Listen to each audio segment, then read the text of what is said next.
আসসালামু আলাইকুম। আশা করছি সবাই ভালো আছেন। আর দুঃখিত অনেকদিন পর গল্প দেওয়ার জন্য। অহনা কফির মগের দিকে নজর রেখে সিঁড়ি বেয়ে নামছিল, আর সিয়াম তাড়াহুড়া করে উপরে উঠছিল। পুনরায় তাদের ধাক্কা লাগতে লাগতে লাগে না। সিয়াম ব্যালেন্স সামলে নিতে সক্ষম হয়। অহনা কপালে ভাঁজ ফেলে তাকায় সিয়ামের মুখপানে এবং কর্কশ স্বরে বলে, what is your problem? Problem তো অনেক। কোনটা রেখে কোনটা বলবো? অলওয়েজ আমার সামনেই কেন পড়েন? কারণ আমরা একই বাড়িতে থাকি, প্রতিবেশী। সামনে তো পড়বই। ডিস্টেন্স মেনটেন করে চলবেন আমার থেকে। কেন? ছোঁয়াচে রোগ আছে নাকি আপনার? চর্মরোগ বা অ্যালার্জি? গরুর মাংস আমার বড্ড প্রিয়।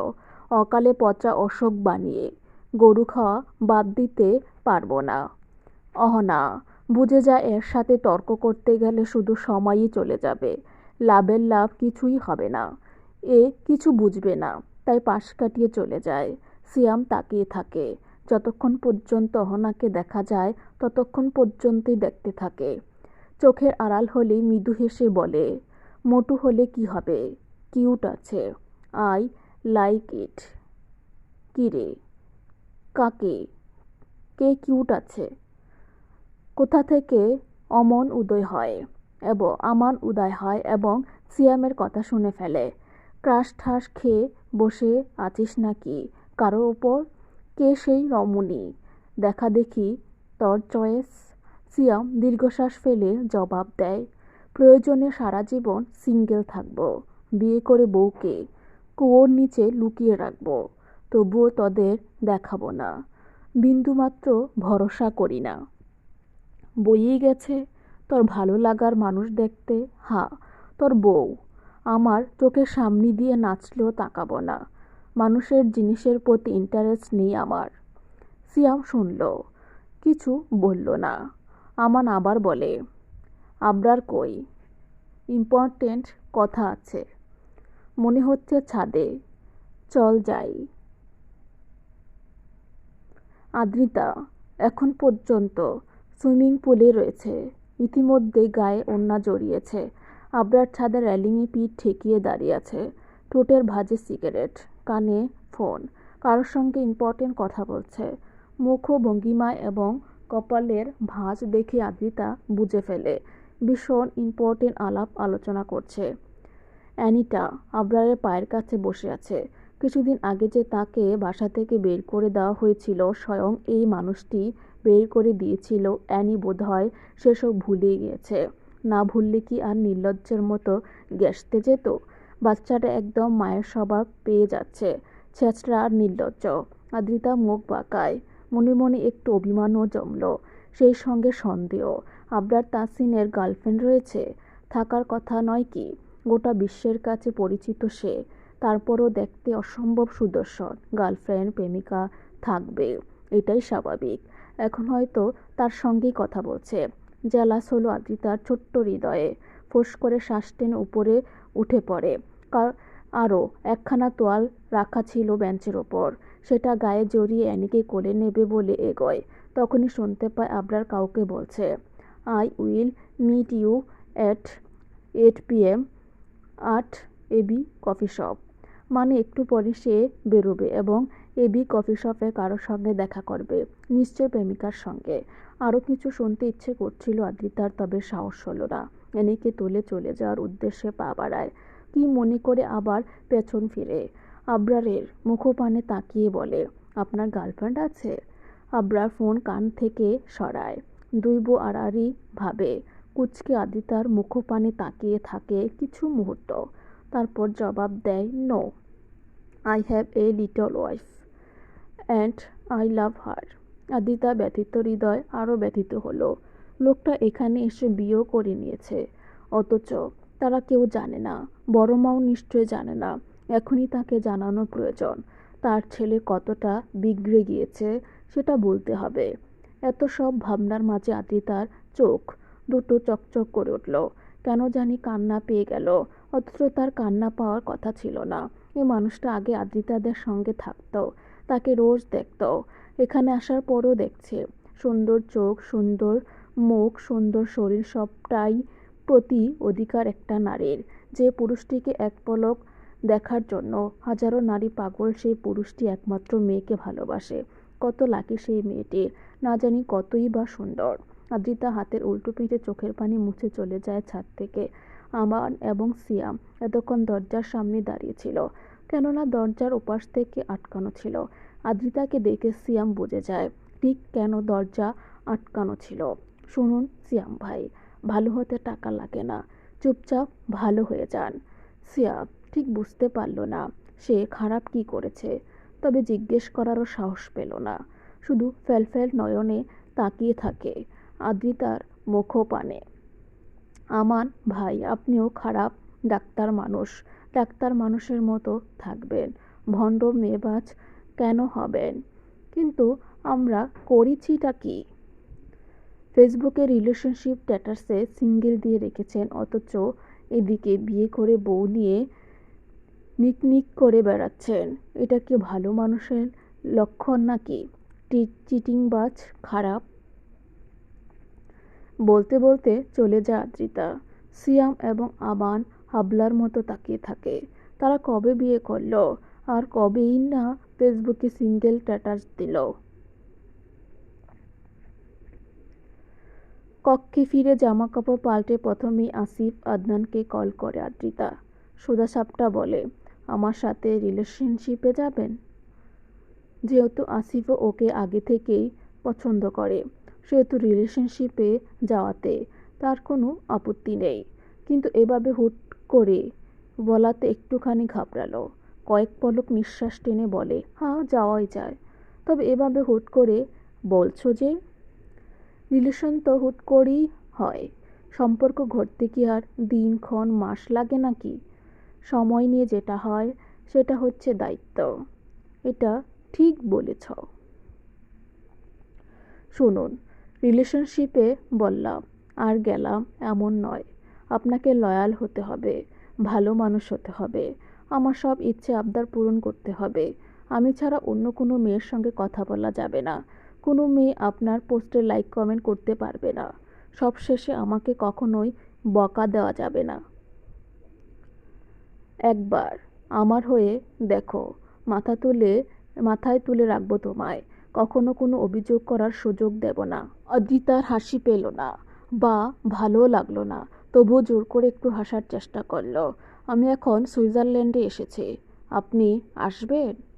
তুমি বললে। আসুন তবে, একসঙ্গে পাহাড় দেখব আর জুরিক নদীর পাড়ে হাঁটব। ঠিক আছে। কথা শেষ হতে না হতেই কক্ষে প্রবেশ করে আতিয়া বেগম। হাতে তার দুটো দুধের গ্লাস, একটা হরলিক্স দিয়ে গুলে এনেছে আর একটা হরলিক্স ছাড়া অ্যানির জন্য। মুখখানা ভার তার। বড় বাবার সঙ্গে যে কথা হয়নি তার মুখ দেখে বোঝা যাচ্ছে, বা কথা হলেও ঝগড়া হয়েছে। বাংলাদেশে না ফেরা পর্যন্ত তাদের মান অভিমান কমবে না, এটা আদ্রিতার জানা। তাই দুধের গ্লাসটা হাতে নিয়ে তাতে চুমুক দিতে দিতে বলে, কবে ফিরব বাংলাদেশ? আতিয়া বেগম অ্যানির সামনে দুধের বাটি রেখে জবাব দেয়, তোর বড় বাবা তো সাফ সাফ বলে দিল সামনের সপ্তাহে ফিরতে। এক চুমুকে গোটা গ্লাস ফাঁকা করে ফেলে আদ্রিতা। দড়িতে দুধ লেগে যায়। বড় মায়ের আঁচল দিয়ে মুখ মুছে বলে, হ্যাঁ চলো, এখানে থাকতে ভালো লাগছে না আমার। ঠিক আছে, যাব, তুই থাক, আমি রান্না বসাই গিয়ে। চলে গেল বড় মা। আদিতা ফোনে সময় দেখে নেয়। দুপুর গড়িয়ে বিকেল হতে চলল প্রায়। আবরার তাসিন তো বেরোবে, তার পিছু নিতে হবে না? চটজলদি কাবার্ড খুলে জিন্স এবং টপস বের করে নেয়। মাস্ক টাস্ক পরে যেতে হবে, কোনো মতেই ধরা পড়া চলবে না। এই এখন কথা হচ্ছে কাছে টাকা নেই, ফলো করতে গেলেও তো একটা গাড়ি লাগবে, তারপর কফি শপে ঢুকলেও তো কিছু খেতে হবে। টাকা মোস্ট ইম্পর্টেন্ট পার্ট। তাছাড়া যখন তখন ওর শরীর খারাপ হবে, সেনেরাও তো কিনতে হবে। কিন্তু পাবে কোথায়? সিয়াম, আমান, আহাত, ইবান ভাইয়ের কাছেই চাইতে হবে। তাই ভেজা চুলগুলো হাত খোঁপা করতে করতে কক্ষ থেকে বের হয় আদ্রিতা। প্রথমে সিয়ামের কক্ষে উঁকি মারে, ফাঁকা কেউ নেই। তারপর যায় আমানের, ওখানেও সেম কাহিনী। আহাত, ইবান কেউই নেই। বড় মায়ের কাছে তো টাকা থাকবেই না। এখন বাকি রইল আবরার, তাসিন। এই তো সামনেই তার কক্ষ। দরজার উপরে দেয়ালে টাঙানো সাইনবোর্ড, তাতে বড় বড় অক্ষরে লেখা, আদ্রিতা বেচিং কাটে। ওহো, প্রবেশ নিষেধ।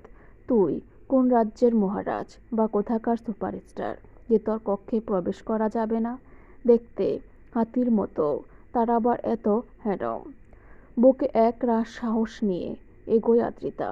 হালকা পিঙ্ক কালারের দরজায় হাত রাখতেই খুলে যায়, কিন্তু ভেতরটা দেখার উপায় নেই গোলাপি রঙের পর্দার জন্য। আদ্রিতা দুই হাতে একটুখানি পর্দা সরিয়ে ভেতরে উকি দেয়। দেখতে পায় লাস্ট সাহেব অর্ধলঙ্গ হয়ে কফির মগে চুমুক দিচ্ছে আর ফোন ঘাঁটছে।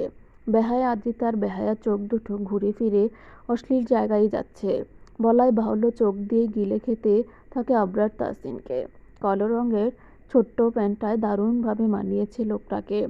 পাগল হয়ে যাওয়ার উপক্রম এই লোকটার ভাঁজ কাটানো বুকটা একবার ছুঁয়ে দেওয়ার বড্ড ইচ্ছে তার, বা ওই সুন্দর শরীরে নাক ডুবিয়ে সুমুখ পারফিউমের মিষ্টি সুঘ্রাণ শুষে নেওয়ার বড্ড লোভ। কি চাই? হঠাৎ আবরার তাসিনের কণ্ঠস্বর শুনে চমকায় আদ্রিতা। নিজের ব্যালেন্স ধরে রাখতে না পেরে ঠাস করে পড়ে যায় ফ্লোরে। কোমরে বেশ লাগলো। আবরার বিরক্ত হয়। বিছানার উপরে পড়ে থাকা শার্টখানা গায়ে জড়াতে জড়াতে বলে, ইউ আর ডিসেবলড। আদ্রিতা নাক ফুলায়। ইংরেজিতে খুব বেশি পটু না হওয়াতে ঠিক বুঝতে পারল না তাকে কি বলা হয়েছে। তবে যেহেতু ইংরেজিতে বলেছে সেহেতু ভালো কিছুই হবে।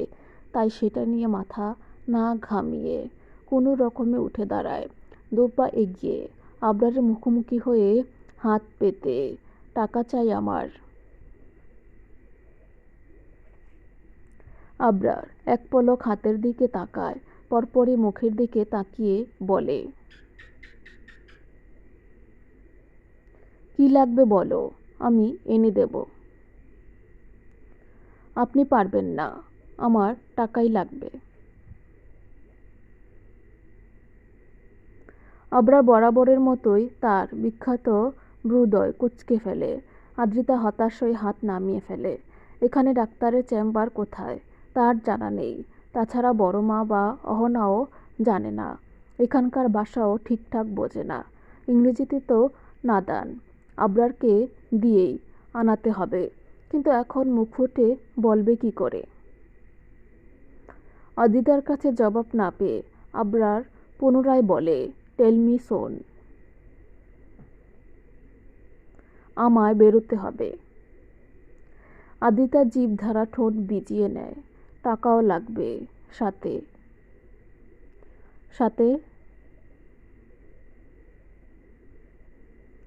আগে টাকা দিন, তারপর বলছি। আবরার ড্রেসিং টেবিলের উপরে থাকা ওয়ালেট থেকে কিছু টাকা বের করে আদ্রিতার দিকে এগিয়ে দেয়। আদ্রিতা ছোঁ মেরে নিয়ে নেয়। তারপর দরজা অবধি গিয়ে পর্দার আড়ালে দাঁড়ায়। আমতা আমতা করে বলে, ফেনোরা লাগবে। আদ্রিতা চলে যায়। আবরার একই ভঙ্গিমায় দাঁড়িয়ে থাকে। পর্দার থেকেই দৃষ্টি, যেন কিছু একটার অপেক্ষা। মিনিট দুয়েক পরে আবরার এর অপেক্ষার অবসান ঘটে। আবারও দেখা মেলে লাল রঙের নেলপালিশ যুক্ত একখানা ছোট্ট পায়ের। বড্ড সুন্দর। ঠিক পর্দার আড়ালে দাঁড়িয়ে পর্দার এক অংশ ধরে পুনরায় মিনমিন করে বলে, একটা পেন্টিও আনিয়েন। বাস, ধূপধাপ পায়ের আওয়াজ আসে। কেউ দৌড়ে পালালো। আবরার ঠোঁট বাঁকায়। হাসতে চাইল বোধহয়, তবে পারল না। শুধু ডান হাতে মাথা চুলকে বিড়বিড় করে বলল, ওই পায়ে নুপুর থাকলে মন্দ লাগবে না, চলবে। কেমন লাগলো অবশ্যই কমেন্ট করবেন।